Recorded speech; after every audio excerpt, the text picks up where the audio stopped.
तैमूर सलीम झगड़ा साहब, सबसे पहले तो एक ख़बर आपके मुताल्लिक है कि आप केपी की काबीना में शामिल हो रहे हैं, इसमें किस हद तक सदाकत? देखिए, मैं खबर नहीं बनना चाहता और मेरे ख्याल में फिलहाल कोई ज़रूरी नहीं है कि कौन जो है वो किस कुर्सी पे हो या ना हो। एक ही चीज़ जो है वो ज़रूरी है, वो ये है कि इमरान खान को और सारे पॉलिटिकल प्रिजनर्स को इंसाफ मिले। और अगर उससे ज़्यादा चीज़ एक ज़रूरी है, वो ये है कि किसी तरीके से हम पाकिस्तान में आईन और कानून की बालादस्ती दोबारा कायम करें। तैमूर साहब, बिल्कुल पाकिस्तान में आइन और कानून की बालादस्ती, दहशतगर्दी का खात्मा और पाकिस्तान की मजबूती, ये तो हर पाकिस्तानी चाहता है।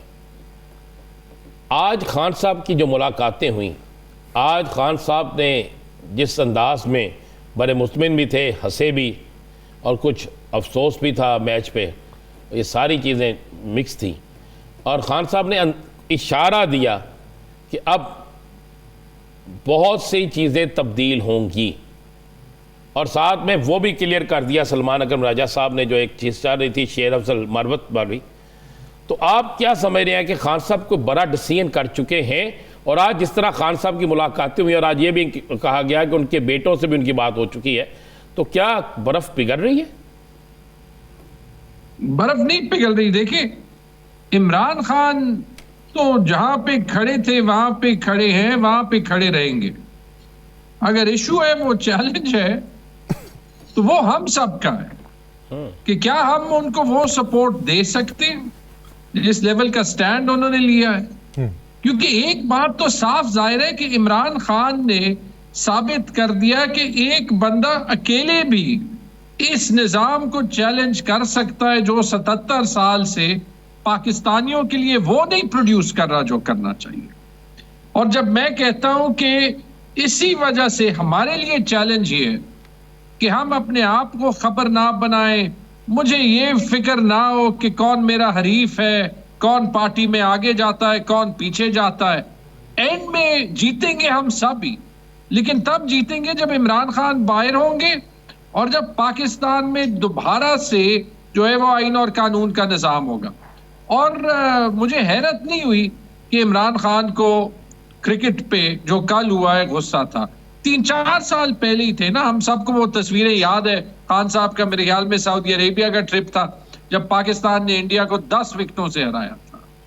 आप कप्तान चेंज करते जाएं, आप चेयरमैन चेंज करते जाएं, नुकसान आपको तब भी होगा क्योंकि आपने ना सिस्टम बनाया है क्रिकेट में और ना आपने कोई निजाम या सिस्टम बनाया है पाकिस्तान को चलाने का। और रिजल्ट दोनों तरफ आपको साफ जाहिर है। तैमूर सलीम साहब, ये तो पुराने अगर स्ट्रक्चर की बात करें, नए स्ट्रक्चर की बात करें, कितने इदारों की बात करेंगे, कितने निज़ामों की बात करेंगे, कितनी दहाइयों की बात करेंगे और कितने मुस्तकबिल के तखमीने लगाएंगे?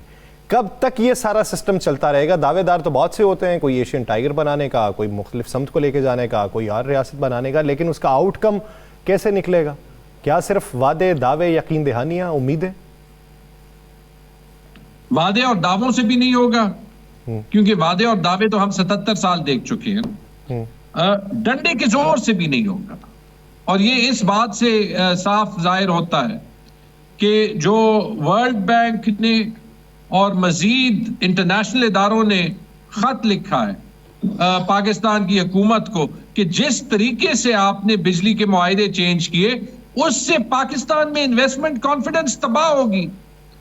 पहले से इन्वेस्टमेंट कौन सी आ रही थी कि आप जबरदस्ती जो है वो लोगों को जो है वो उनके मुआहदे चेंज करते।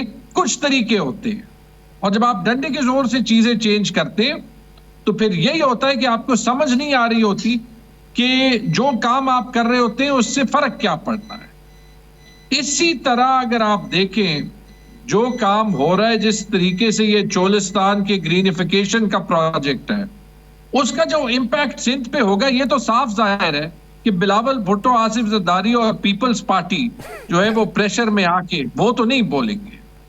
लेकिन कल अल्लाह ना करे नुकसान जो है वो हुआ क्योंकि सिंध का एतमाद उठ जाए जिस तरीके से वफाक के फैसले हो रहे हैं, तो कौन जिम्मेदार होगा? तो डंडे से भी नहीं होता। एक मुल्क में आगे जाने का रास्ता तभी मिलता है जब आप एक निजाम के तहत उसको चलाते हैं।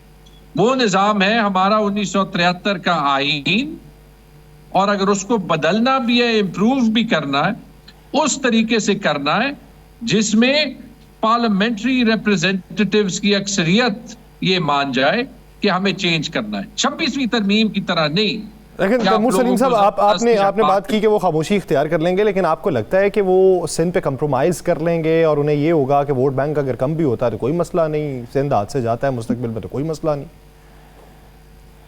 पाकिस्तान में अफसोस ये रहा है कि पावर के लिए, ताकत के लिए, इक्तदार के लिए लोग कॉम्प्रोमाइज कर जाते हैं, और इससे ज्यादा नुकसान पाकिस्तान को किसी चीज का नहीं पहुंचा।